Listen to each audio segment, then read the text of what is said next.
One of the more compelling ideas in religious literature is that ordinary humans might receive divine instruction. Someone could be going about their day tending sheep, riding a mule, or in a chariot, as ancient people were wont to do, and suddenly God is speaking with them, changing the course of their life, imparting life-changing or world-changing wisdom, right? In the ancient Near Eastern literature, the gods are usually speaking with kings, rulers, politically important people. And we don't usually see the gods interacting with the population. In both the Old Testament and the New, this type of interaction does happen. But it's almost always in the spirit of the hero's journey. You know the hero's journey, right? The divine voice comes along at the start of someone's world-changing quest. Now, sometimes that voice is depicted as just sort of happening, disembodied, a voice from the sky. But many other times it involves what we might call an intermediary. So an angel might be sent on behalf of God. Now, the introduction of the New Testament concept of the Holy Spirit does change things a bit with that formula, just how God communicates with people.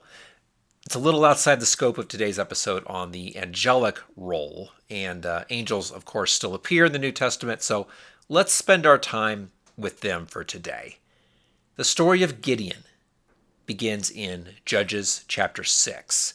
Judges, again, coming through with top-shelf content for our podcast. Following the formula of the book, Israel finds itself in chapter 6 in this repetitive cycle or pattern of disobedience to Yahweh. Yahweh hands the people over to an oppressor, in this case, a nation called the Midianites. And the Midianites are going to cause enough trouble that the Israelites find themselves relenting and crying out to Yahweh, sort of rediscovering their reliance on him, at which point Yahweh relents and appoints a judge. Now, a judge in the context of the Old Testament is a sort of provincial military ruler, sent mainly to rescue the people. So what we have in Gideon starts off as a classic call and response formula. This is where the hero of our story has a divine encounter, and this is the call.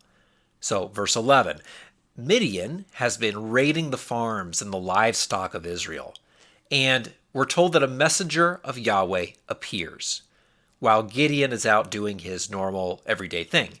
In this case, he's hiding the wheat to stockpile it away, so the Midianites can't find it or burn it. I like to think of Gideon as part of this underground resistance movement against the invading army, trying to keep the Midianites from being able to feed their army and trying to keep his own people fed. The messenger appears and says, Yahweh is with you, strong warrior.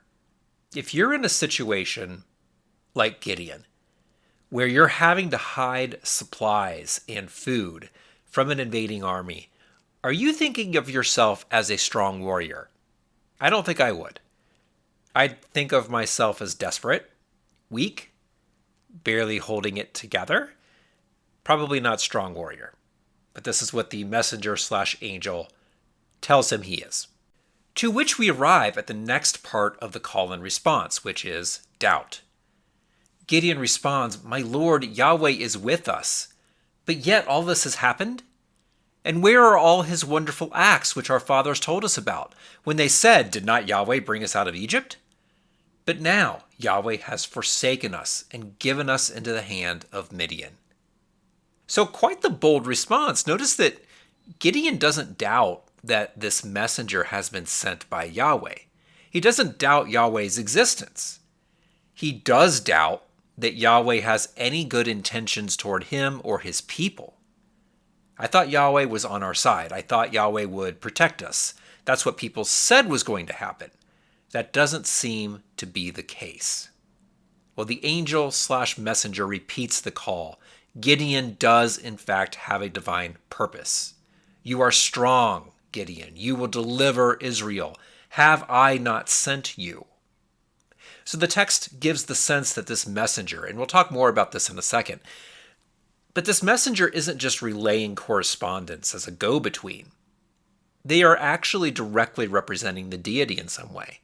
I have sent you. First person language, right? Well, all of this is still unconvincing for Gideon. My Lord, how can I deliver Israel? And he proceeds to list his objections. Remember Moses, if you recall the story of him and his call and response. His response initially was, how can I lead Israel? I am a terrible public speaker. Remember Mary in her call and response. How can I give birth to the Messiah of the world? I am a virgin. Yeah, I know, one of those things is not like the other. Well, the call for Gideon is repeated a third time. Again, it's just Yahweh directly. I will be with you. You shall defeat Midian.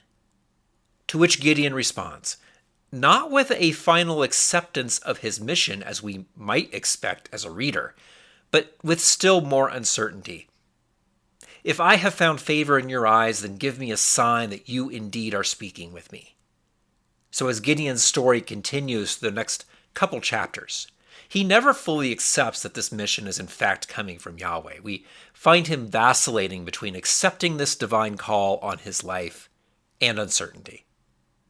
Ultimately, even when he successfully takes command of the military and comes up with this risky plan of defeating the Midianites, which ends up working, he ultimately isn't fully successful in his task because he encourages an idol to be made from the plunder of the enemy's camp, and Yahweh is not being exclusively worshipped or given sole credit for the victory.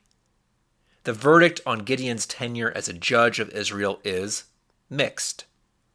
Those pesky Midianites are defeated, but there was uncertainty and compromise in the execution. It's worth noting that the author of Judges has an agenda here. This is not an impartial retelling of events. The author is trying to show that the system of judges was destined to fail, vastly inferior to the monarchy that was going to come along later. Okay, so a couple observations relevant to our topic of angels. Well, first, the messenger/angel. The term is being used kind of in both senses here. Like many other angels, here they are functioning as a messenger, bringing encouragement and commissioning a human for divine service. Once Gideon accepts that this angel does in fact speak for Yahweh, he becomes very reverent. But this reverence seems to come and go in the story. So by the end of his story, he is more oriented towards Yahweh than he was at the beginning.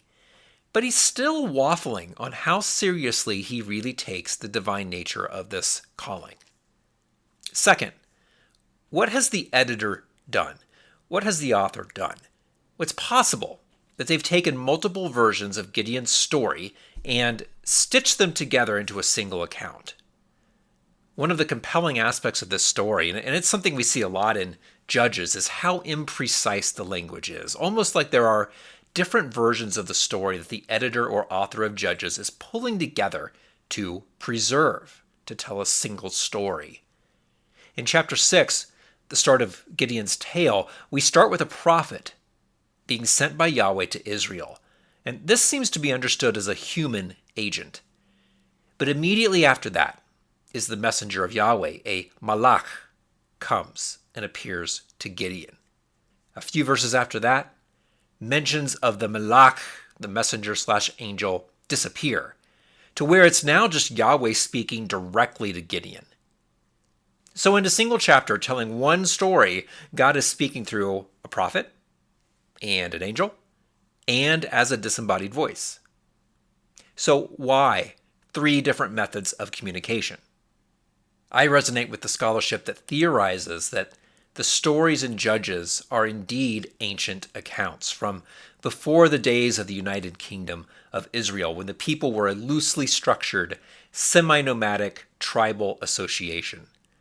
The editor wants to demonstrate that the tribal organization was ultimately not going to work, and a centralized government like a monarchy is far better.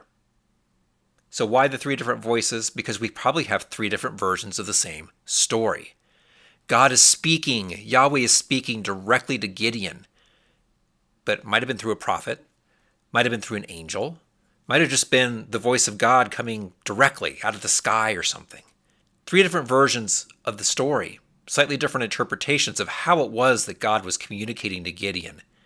And we have them all preserved here in Judges chapter 6. Well, the angel then is in this account to lend the divine voice to what Gideon does. In the face of societal breakdown, under oppression from an invading army more powerful than you, with a crisis of food and of safety, Yahweh searches out someone capable to begin to rectify this circumstance. At the same time, Gideon is given the space to voice an ancient and timeless complaint. If there is a good God who cares for us, then why has all this happened? And I hear you telling me that I have the ability to help change this situation, but I don't feel like I actually do. Like I actually have the ability or the insight to do this. I'm doubting this divine call on my life.